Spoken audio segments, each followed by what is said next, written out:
به خيرا يفقهه في الدين إنما أنا قاسم الله يعطي. وقال في موضع آخر: العلماء ورثة الأنبياء وإن الأنبياء لم يورثوا دينارا ولا درهما وإنما ورثوا العلم، أو كما قال عليه الصلاة والسلام. بزرگوں اور نوجوان ساتھیوں، نبی پاک صلی اللہ علیہ وسلم کا ایک ارشاد میں نے آپ کے سامنے بیان کیا. آپ فرماتے ہیں اللہ جن کے ساتھ خیر کا معاملہ کرتے ہیں، بھلائی کا ارادہ کرتے ہیں، تو انہیں دین کی صحیح سمجھ نصیب کرتے ہیں. آج یہ جو پروگرام منعقد ہوا، یہ مکاتب قائم ہوئے، اس سے پہلے مدارس کی بنیادیں پڑی. ہمارے سرپرست، ہمارے اکابر حضرت مولانا تشریف فرما ہے، ایک مرتبہ بیان کر رہے تھے. ایک وقت تھا کہ چرچراتی لو میں ہر جگہ یہاں دور دراز تک پیدل چل چل کر لوگوں تک پہنچنا پڑتا تھا. اس سے پہلے جو اکابر بزرگوں نے محنتیں کی، اپنے کندھوں پر پانی کے گھڑے اٹھا اٹھا کر تعلیم کا نظام قائم کیا. بزرگوں کی انہی محنتوں کے نتیجے میں، ثمرے میں آج ہم یہاں تک پہنچے ہیں. کوئی دور دراز تک ایک مسجد بھی نظر نہیں آتی تھی. آج راہوں سے گزرتے ہیں تو ان اکابرین کی قربانیوں کی وجہ سے جگہ جگہ مسجدوں کے مینار نظر آتے ہیں. جب نماز کا وقت ہوتا ہے تو ہر طرف اذان کی آوازیں سنائی دیتی ہیں. ہمارے حالات، ہمارا یہ ماحول، یہ سب کچھ اللہ پاک کے اسی خیر کے ارادے کا اثر ہے کہ جب کسی قوم پر، علاقے پر، ملت پر اللہ پاک کی نظر کرم ہوتی ہے تو دین کی صحیح سمجھ نصیب کرتے ہیں اور اس کے اسباب مہیا کرتے ہیں، ایسے افراد پیدا فرماتے ہیں. نبی پاک صلی اللہ علیہ وسلم نے ارشاد فرمایا: انما انا قاسم واللہ یعطی. یہ علم ہے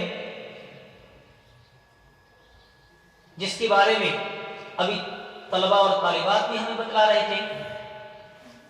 ہم سے پہلے جو ابھی اکابر بزرگوں نے، خصوصاً مفتی زبیر احمد صاحب نے تعلیم اور تعلم کے سلسلے میں تفصیلی طور پر ہمیں سمجھایا، ہمیں باتیں بتلائی، تعلیمی نظام کے بارے میں ہمیں فکر دلائی.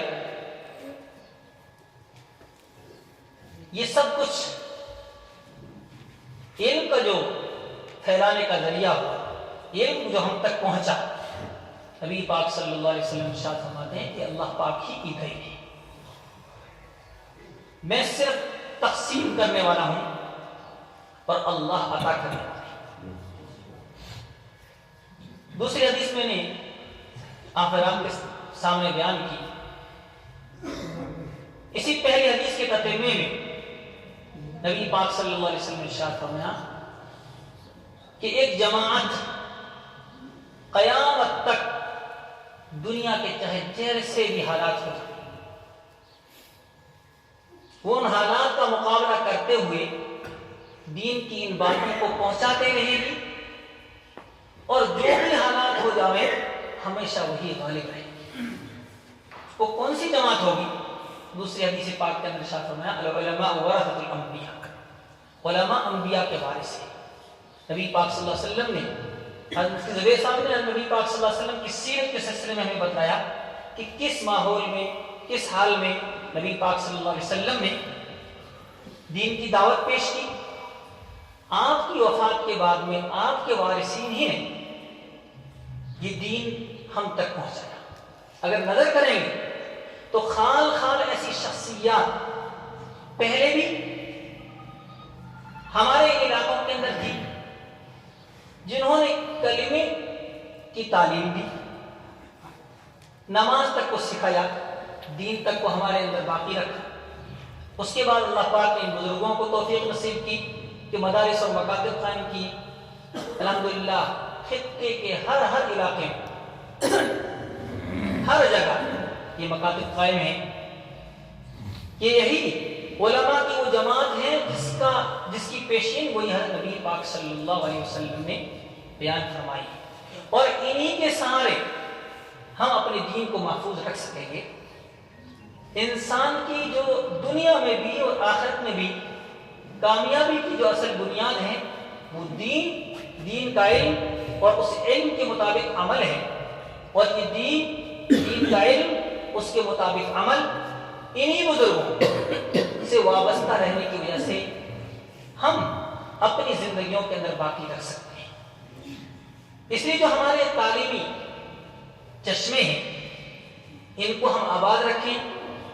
یہ جو ہمارے اکابر ہمارے سامنے اپنی زندگیوں کی قربانی لگا کر کے یہ دین کی محنت کے اوپر گھل رہے ہیں، پگھل رہے ہیں، ان سے ہم وابستہ رہیں، ان کی ایک بات کو اپنے عمل میں لانے کی کوشش کریں۔ علماء انبیاء کے وارث ہیں، وہ دراہم اور دینار، پیسے تک کے، دھن دولت کی میراث حاصل کرنے والے نہیں ہیں، بلکہ انبیاء وہ علم کی میراث کو تقسیم کرتے ہیں، اور انہی انبیاء کی میراث کو ہم تک پہنچانے والے یہ علماء کرام ہیں، یہ اکابرین۔ لہذا ان کی عظمت، ان کا مقام، ان کا مرتبہ ہمارے دلوں میں ہونا چاہیے۔ انسان ہونے کے ناطے یا حکمت اور مصلحت کے پیش نظر بہت سی کوئی ایسی باتیں جو علماء کی طرف سے ہمیں آئے اور ہمیں سمجھ میں نہ آئے تو ان کو اپنے دل میں لے کر کے ان سے بدظن نہیں ہونا چاہیے، اس لیے کہ جب آدمی کام کے لیے نکلتا ہے تو اس کے سامنے بہت سی مشکلات آتی ہیں، بہت سی پریشانیاں آتی ہیں۔ کسان ہیں، ہم جانتے ہیں کہ کھیت کے اندر جب نکلتا ہے تو کتنی مشکلات آتی ہیں، اپنے وہ چلتا ہوا ٹریکٹر روک کر کے اسے ہٹانا پڑتا ہے اور اس کھیت کو صاف کرنا پڑتا ہے، ان مشکلات کو دور کرنا پڑتا ہے۔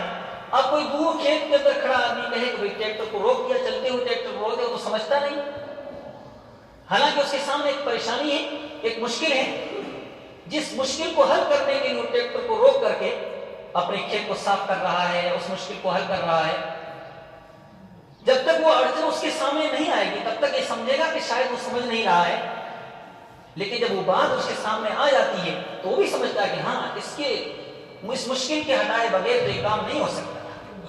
چنانچہ ہمارے اکابر، ہمارے علماء کرام دین کی ان باتوں کو عوام تک پہنچانے کے لیے جو محنتیں اور کوششیں کر رہے ہیں، اور ان کے دور میں کوئی مشکلات آتی ہیں اور وہ مشکلات کوئی مائکوں میں بیان کرنے کی نہیں ہوتی، مجموعوں میں بیان کرنے کی نہیں ہوتی، ہمارے ذہن اور دماغ تک نہیں پہنچتی، تو بہت سی مرتبہ ہمارے اندر یہ خیال آنے لگتا ہے کہ یہ ایسا کیوں ہو رہا ہے، یا اس نوعیت کی کیوں بات ہو رہی ہے۔ لیکن وہ اس مشکل کے اوپر رک کر کے اس مشکل کو حل کر کے آگے اور بڑھنا چاہتے ہیں۔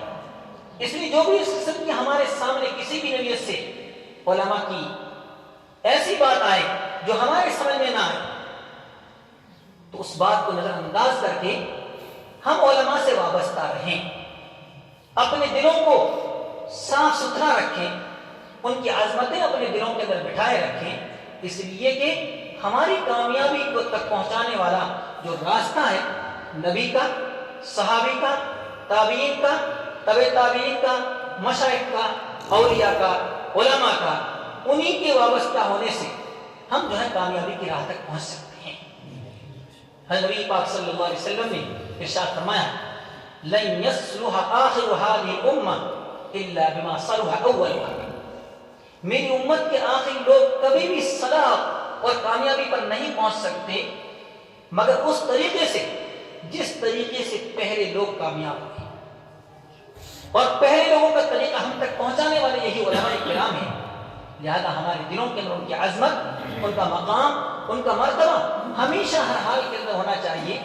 انہی کی محنتیں کہ 3-4 پروگراموں کے اندر مجھے یہاں شریک ہونے کی جو ہے نوبت آئی، موقع ملا، میں نے دیکھا کہ اتنا لمبا چوڑا خطہ، الگ الگ خاندان، الگ الگ برادریاں، قومیں، لیکن اس قسم کا پروگرام ہوتا ہے تو خطے کے ہر مکتب سے لوگ جمع ہوتے ہیں، دین کی بات سنتے ہیں، وابستہ ہوتے ہیں، اور پورا خطہ گویا کہ ایک گھر ہے، ایک خاندان ہے۔ ایسے جمع کرنے والے ہماری اکابر ہی کی محنتیں اور ان کی دعائیں ہیں کہ جس کی وجہ سے ہم یکجا جمع ہوتے ہیں۔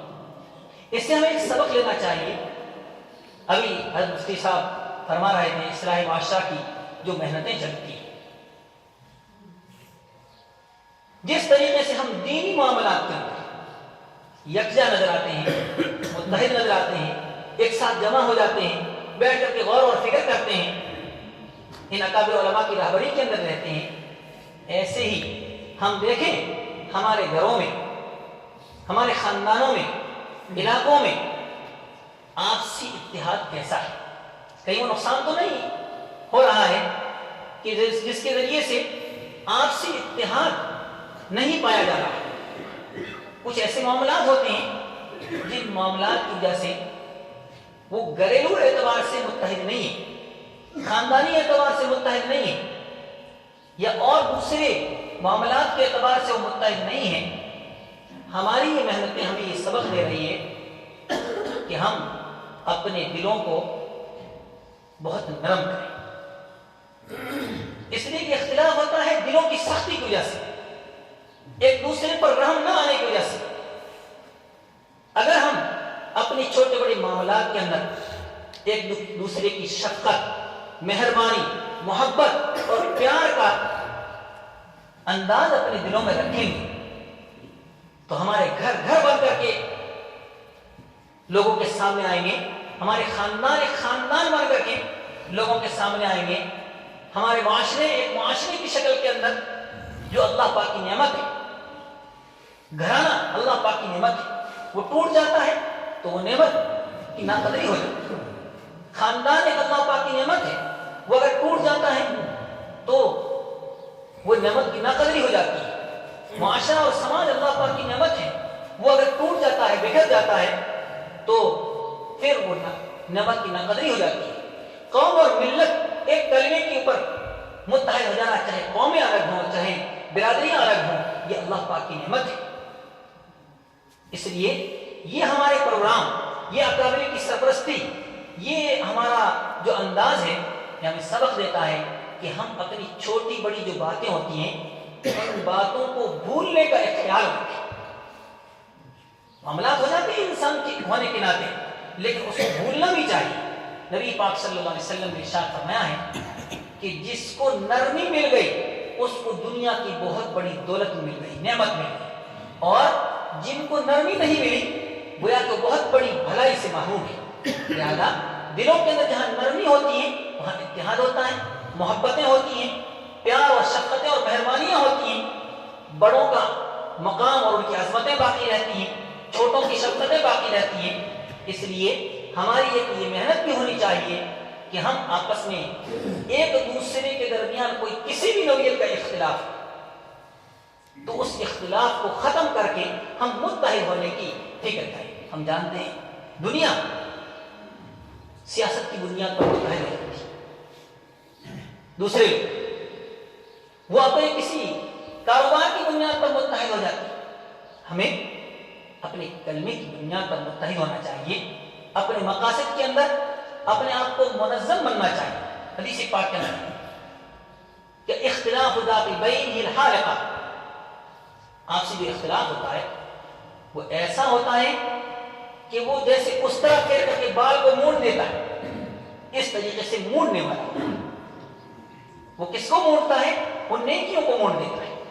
جتنی بھی چاہے وہ نیکیاں کرے وہ ساری نیکیاں اس کی ختم ہو جاتی ہیں آپسی اختلاف کی بنیاد پر۔ لہذا ہماری قومیں، برادریاں، خاندان اور افراد آپس میں متحد ہونے کی کوشش کریں، الحمدللہ بڑے بزرگ بھی یہاں موجود ہیں جن کی بات کا اثر ہوتا ہے.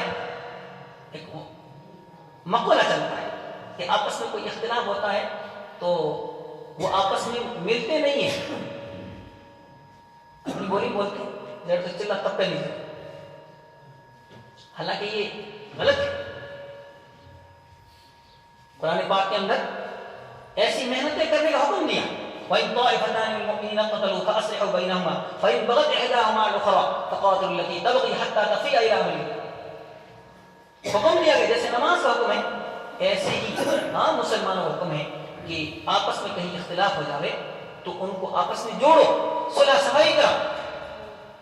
اس لیے ہمیں جہاں اور دوسری محنتیں کرنا ضروری ہے وہیں آپسی اختلاف کو ختم کرنے اور بھائی چارے کو قائم کرنے کی محنتیں کرنا ضروری ہے.